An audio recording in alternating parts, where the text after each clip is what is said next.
Hello, I am Judith Sachs, Director of Close Contact for Couples with PD. And today we're going to be talking with Ruth Almén, LCSW,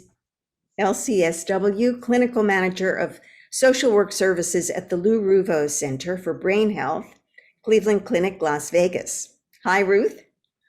Hi, Judith. How are you doing? So glad to be here with you. So before I turn the microphone over to you, I just want to talk a little bit about why Ruth is here.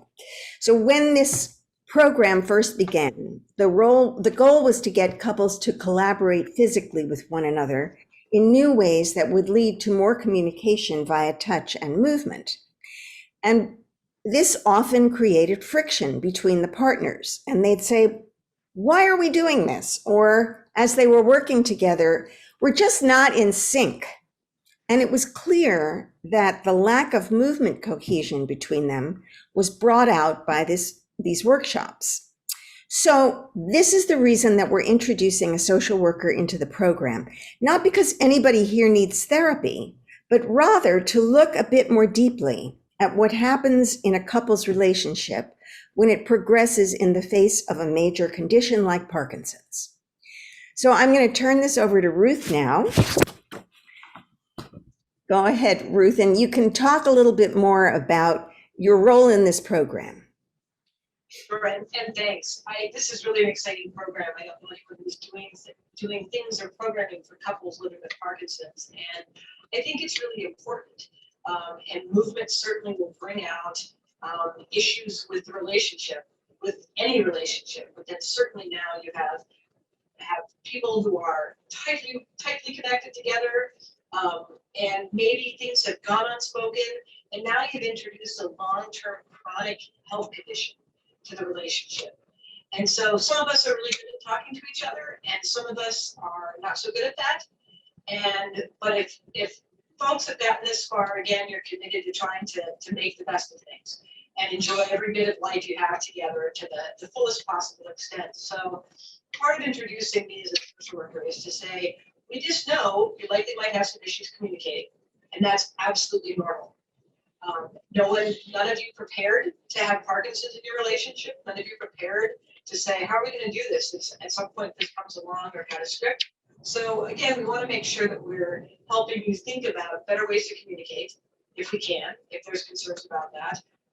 That we want to make sure, again, that both of you are clear about the goals of the class and what our outcomes might be, because maybe one of you was voluntold to come. That could be the case. Sometimes that happens with couples. And that whatever's happening, because again, in the videos that I've seen, that it's a lot of intimacy issues. It's a lot of chance to be close and to look into each other's eyes. And sometimes that, unfortunately, that intimacy is something that gets lost.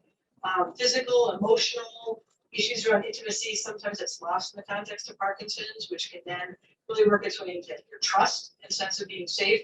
So again, Judith came to me just as a way to say, like, there's another layer going on. We want to make sure people feel like they're comfortable. And then also to think about and to encourage you to think about being intentional in your relationship, intentional in your movements, intentional in your touch, which is, again, I think a real blessing of this program. That's great. Thank you. I think the other piece of this is that in addition to our 6 hours of the classes, which will be in conjunction with several other couples, what we think would be really helpful is to have a private session with Ruth, or if you're in our Penn Medicine class, with Suzanne Reichwein, who is Ruth's counterpart at Penn Medicine. And in that way, again, go over what you've been learning in the class and how that's affected everything else in your life, whether it's making coffee in the morning or going to see your kids after a long day when things have been a little bit difficult in terms of symptoms or perhaps a new diagnosis. The other thing we've certainly noticed in this program, although it is dedicated to Parkinson's, is that very often the other person is also dealing with a different medical condition. And in that case, we want everybody to be helping everybody. And that's, again, one of the goals of this program. Ruth, you have anything to say about the partner? Again, I think we know, and everyone knows this is a family illness.